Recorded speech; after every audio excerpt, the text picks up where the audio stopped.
Hello everyone, and welcome to the first solo pre-recorded bit of my Drakengard. I guess it's a Let's Play now. There are a few things I need to do that I figured would probably be best to do off-camera, and one of those is level grind and do some free expedition missions. So let's see what that's like. So these expedition missions are unlocked as you go through the game, as you complete the story verses, and mostly they're for getting other weapons, of which there are 65 in the game, and you will need all of them to get the last ending. Which, forewarning, I probably will not be getting. I might. We'll see how that goes. It depends on how much of a pain in the ass the rest of this game proves to be. So for now, let's go ahead and do an aerial mission so that you can see the new and improved performance. Because with any luck, this won't totally botch like last time and everything will go great. These aerial free missions are usually fairly straightforward. I believe the objective in this mission is to destroy all flying enemies. And yeah, look at that game not slowing down terribly. Although, I did totally mess up blowing up that tower. So I believe the objective of this mission is destroy all flying enemies, which would mostly be the blimps there. As they're the flying... You get it. But...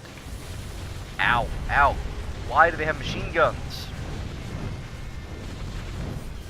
The main thing here is that I think you get a weapon for destroying all of the land targets as well. And I'm honestly pretty sure I got that when I was doing my recording testing to make sure that the game was running properly in the aerial missions now. But regardless, completing the mission again won't hurt. And...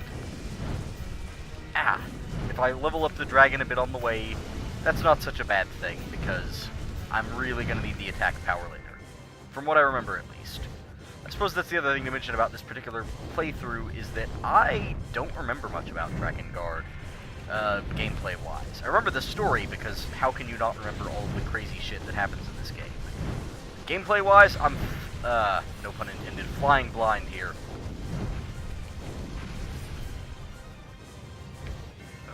Air guys. I'm gonna make sure I get all these towers, both to complete the objective that may or may not exist, and also for the experience. Never stop level grinding. That's always been my policy. If I can be overleveled for a mission, there's no reason for me not to be overleveled.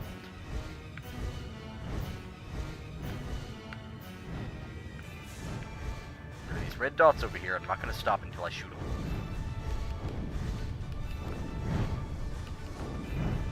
Wait to take out the blimps until I've gotten rid of all these other guys. So I guess this will be, since it's the first LP I've ever done, and to be honest, the first gameplay video I've ever done. The first Let's Play, the first stream was yesterday. It's a lot of firsts, so I'm still kind of figuring out how this whole thing works. This is just going to be me talking to myself as I play through this game and level up, and it's not so bad so far. I did find out, of course, that the uncharged shots, while they do a lot more damage, they don't get you magic as fast as the charged shots. So if I wanted to charge up magic a whole lot, which I don't really need to for these early missions, then charged shots would be the way to go. And to be fair, using magic is really cool because it does that! Look how cool that is! Just fuck all those guys up. Oh man, I should have saved it for them. That would have been way cooler. Oh well, hindsight is 20/20. Also, I've still got fireballs, and they're still in blimps, so this is a really bad matchup, no matter what you say. Ow! Except for the cannonballs. The cannonballs still sting, no matter if you're a dragon or not. Honestly, if they'd been using these blimps to bombard us while we were down there on the ground mission, then they would have been fine. I don't know what they were waiting for. This Empire could have totally whipped our asses before we ever got this dragon. Though I guess the blimps do explain how they caught the dragon in the first place, which is something I was kind of wondering about.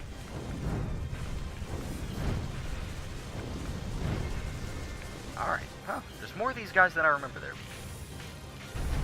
Might get that one last magic shot off after all. Yeah, we will! Ha ha! Oh, that looks so cool. And mission complete. That was the first aerial expedition.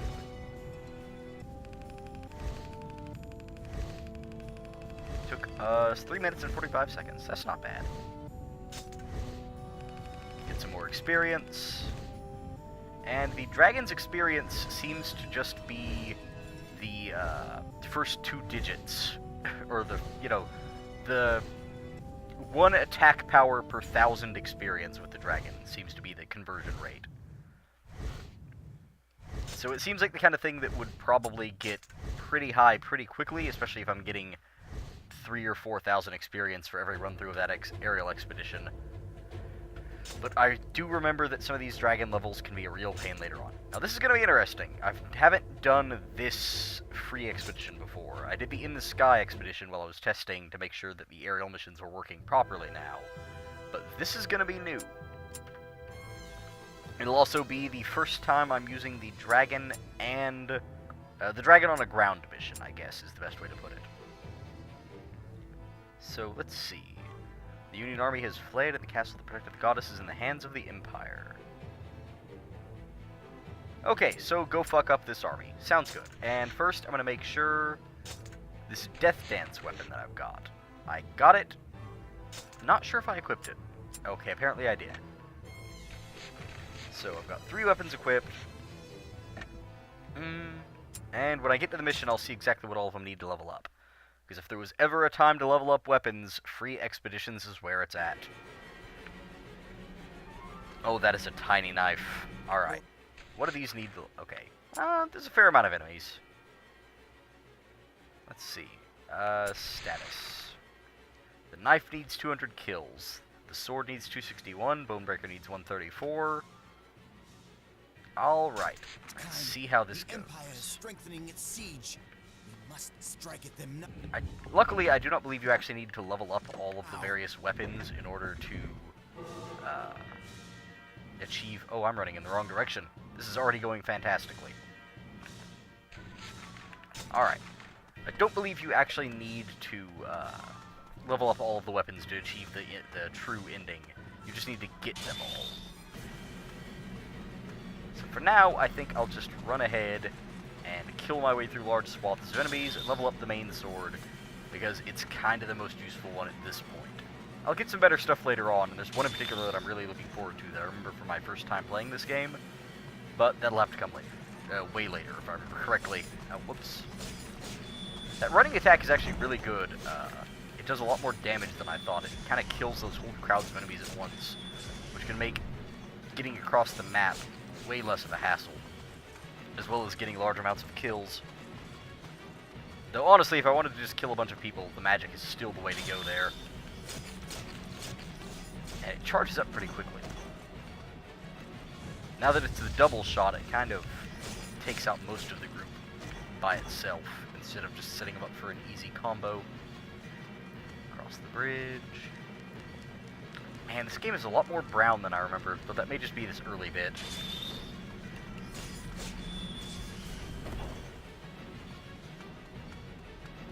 So yeah, since this is my first LP, kind of getting used to this whole talking over gameplay thing. Not really sure what to talk about. I mean, there's the game itself, obviously. But, I mean, it's Drakengard. What you see is what you get. I am hitting these guys with a sword, and they are sometimes dying, sometimes not, much to my frustration. The first run of this game will be kind of interesting, because I have not looked up very much in terms of refreshing my memory of how to do all of the optional stuff. My first run through this game, I did not acquire any of the side characters, and to be honest, that's probably how it's going to go this time. Unless I just luck into it somehow. I'll probably run through, get the A ending, and then go back and start picking up the pieces. Oh, I've totally missed my objective. Right, I need to go back and kill these leaders of the enemy army so that it can progress. The free expeditions, I seem to remember... Well, I guess the other mission was just the first 2 ground missions, but the free expeditions in general get a bit more expansive in terms of adding objectives on as you go. Hey, more horse guys. I only fought 2 of them in the first mission, so it's kind of nice to see them back. Mostly because I wanted some payback.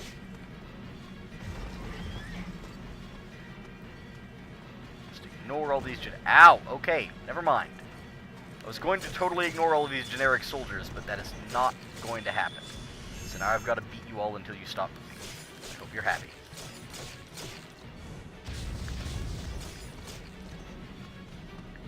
Alright, go ahead and get this crowd out of the way.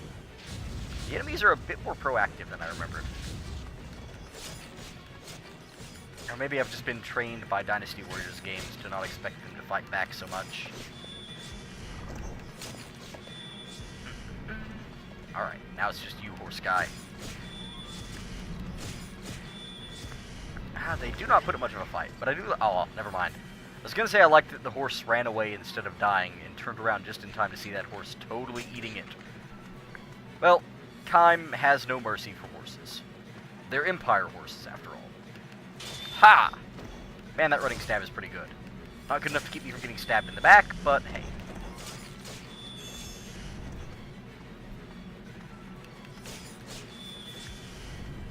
That one guy, he was totally going to pull it off. I guess these are the leftovers from those earlier enemy groups that I hit and ran past.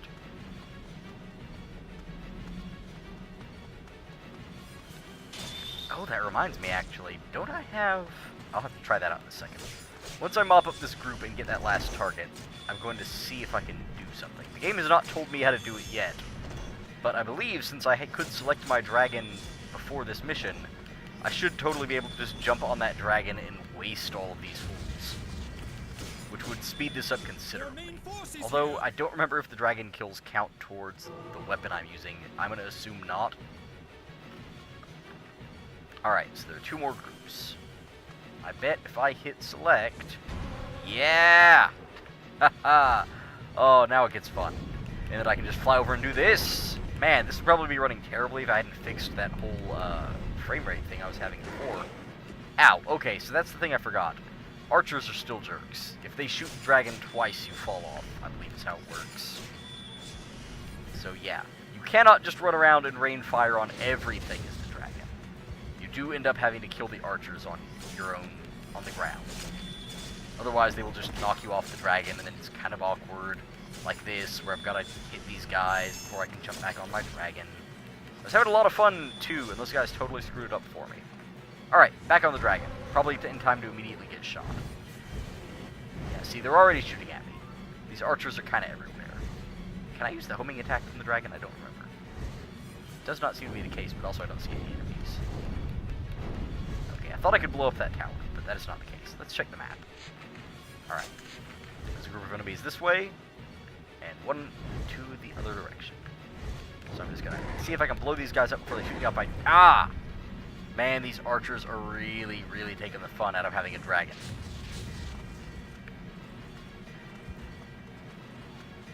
Here. Ugh! Get stabbed. Now I'm gonna hop back on the dragon. We're gonna give this one more shot, and then I'm just gonna get really... Oh, you're already shooting at me.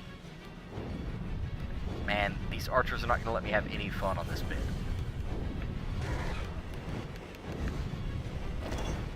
Also, I don't think the dragon is quite powerful enough to kill these guys in one shot yet. You can kill the archers. Oh, good. I can do my sideways dodge. I would say on the ground, but that is the incorrect term for what is happening here. Oh, hold on. I've got to check something. I have my magic charged up, so I believe if I pull right back over here... Ah! And they hadn't hit me and screwed it all up. Yeah, except I missed everyone because of those stupid archers. Alright, I'm getting off the dragon. Sometimes you've just got to kill people the old-fashioned way. Kime understands the importance of getting your hands dirty. As much as I would like to just blast all these guys with the dragon, the game refuses to let me do things the easy way. So let me see where my other target is. Okay, there's actually more than targets than I thought in this little group. Oh, that would have been a good time to check. See exactly how many kills a sword needs to level up. Alright, so real quick, let's try this out.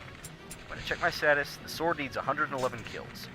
So if I hop on the dragon and then kill at least one person, and the sword still needs 111, then these archers are not going to make that easy. Also, I am sorry about the yelling when I get hit. That's a tendency I picked up a long time ago. Okay, now, can I check my status from here? The sword still needs 111 kills, so yeah, that's not working. as fun as it is to murder stuff as the dragon, that does not get me, any closer to having a better sword. So for now, let's just murder these guys on foot, and continue with the mission.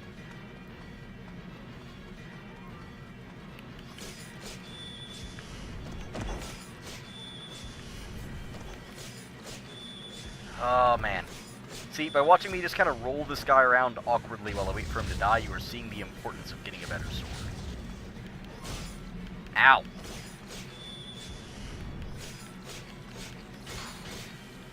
Okay, so that little blue flash the enemy did there basically symbolizes that your combo has gone on too long and they have had enough of it, and they are going to retaliate. Oh, sorry. I had something in my throat there. Oh, I can't mount the dragon because I think I'm too close to that catapult structure. So if I run a bit farther away, I'll be able to hop on the dragon and then get across the battlefield much quicker. Let's check the map. Alright, I can see where I need to go. So let's just fly over there and not shoot them with the dragon, because again, we still need that better sword.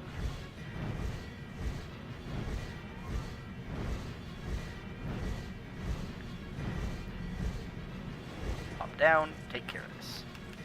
Alright, even if I can't really kill them with the dragon super effectively yet, it still looks pretty bitchin' to hop off the dragon in the middle of a crowd of dudes like that. Time may be a bloodthirsty psychopath with almost no social skills, but he knows a thing or two about style.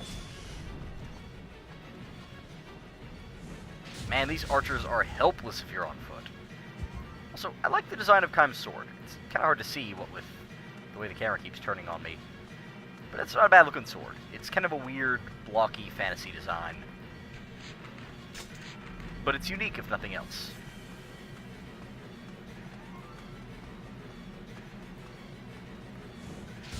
It also seems a bit weird to me that Kaim can just walk around hurling magic like crazy, pre-packed with the dragon.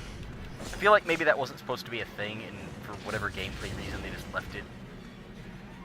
But it would make way more sense if he could not use magic until he had made the pact. Because otherwise, any one of these generic soldiers in the Empire could have a sword that lets them shoot magic, and they'd be totally whipping my ass. Because the magic is infinitely more effective than a normal attack.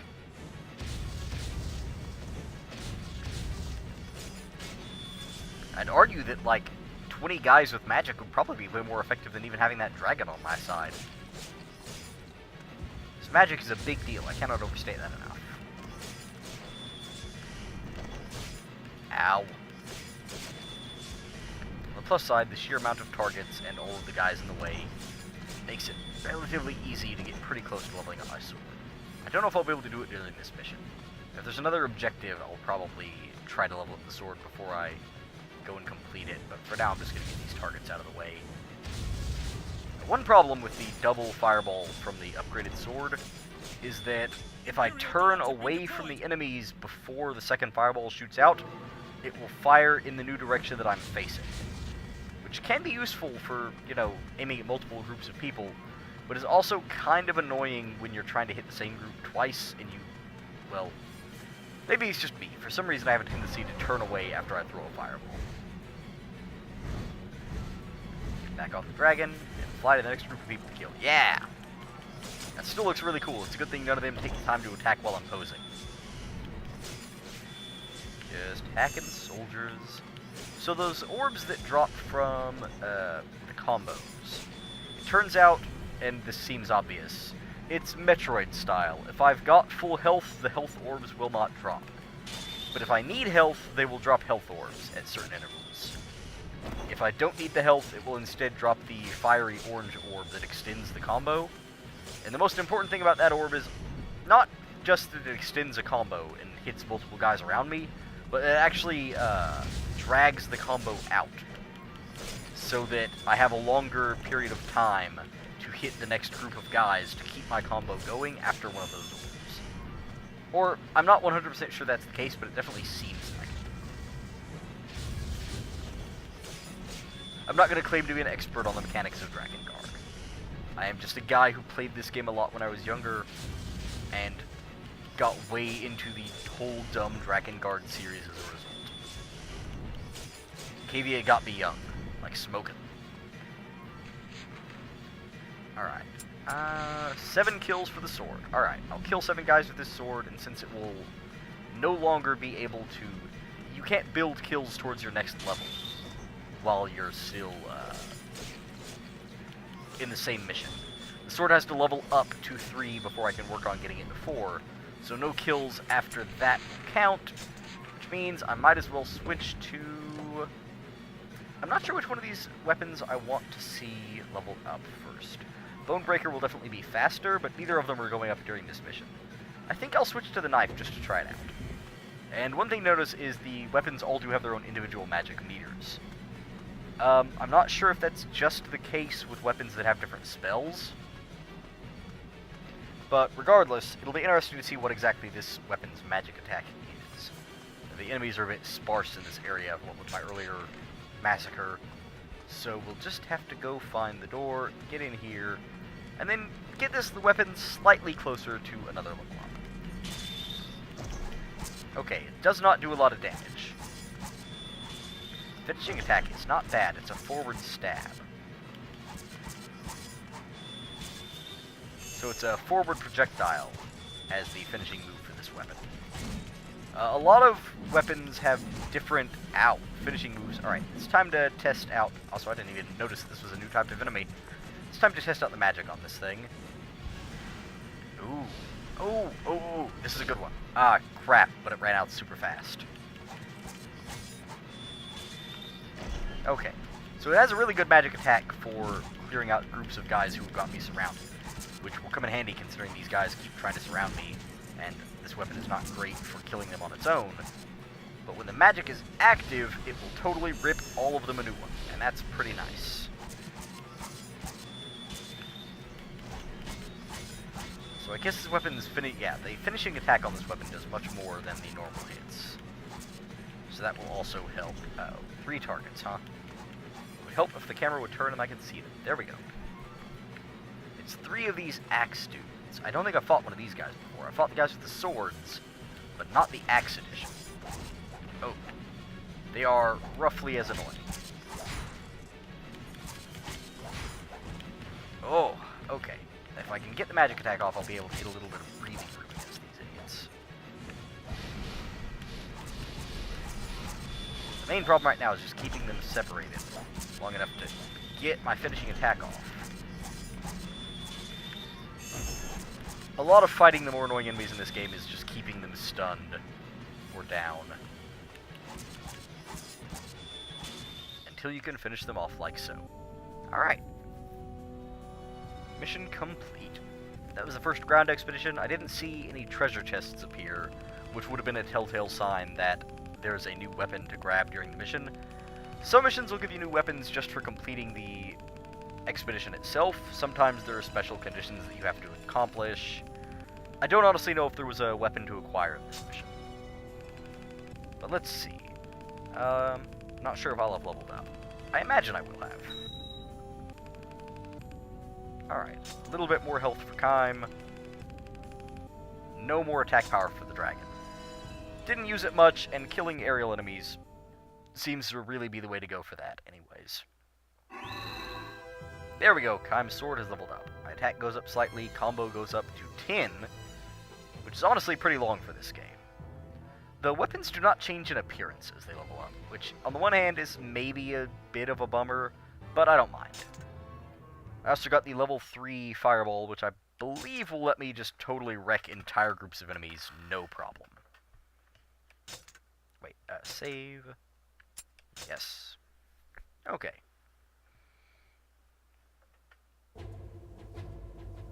Alright, that was fun. Now, there's one more thing to do. Which is, since things got a little bit botched last time, it's time to go back and redo that aerial battle from the story, Chapter 1, Verse 6, at normal speed. Because the music is really nice, and it sucks that it kind of got washed out last time by A, slightly low game audio, and B, well, terrible, terrible frame rate. This time that's fixed, and hey, like I said before, I'm not going to pass up on yet another chance to overlevel my dragon. This thing needs to be as strong as possible, as fast as possible.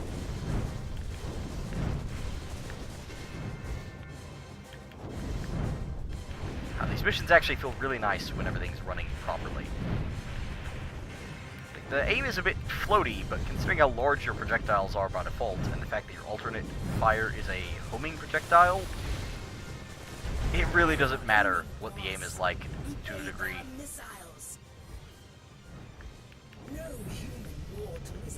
And Angelus has... Sorry, spoilers for Drakengard. The dragon's name is Angelus. She has a really cool voice. I guess that's something else I should mention. This is not a playthrough for people who have not played Drakengard to a degree, or for people who mind getting certain things spoiled before the game gets to it. I'm bad at not spoiling things. I'm really, really bad at not spoiling things when I'm just kind of doing a stream of consciousness like I'm doing while I'm playing this by myself. While I'm clearing up these expeditions. I'm probably just going to talk about everything Drakengard related and some stuff that's not. I'll try to not lead with a spoiler when I start talking about something, at least. And whenever I can, I will try to get better at this as time goes on. I will try to avoid spoiling things too directly. If I do spoil them, I'll at least try to throw in some warning. But bear with me, because it's going to take some getting used to.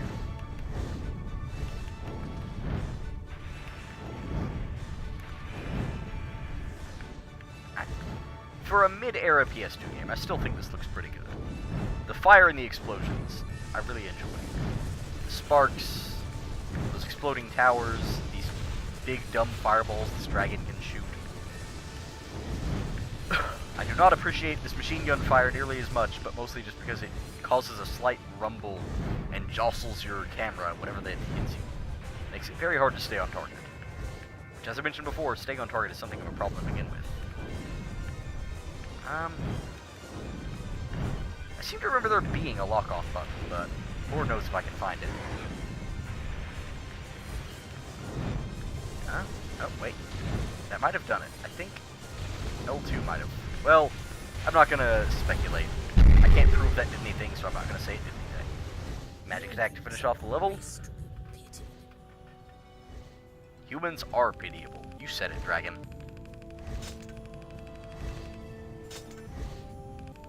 A little bit more experience for the dragon.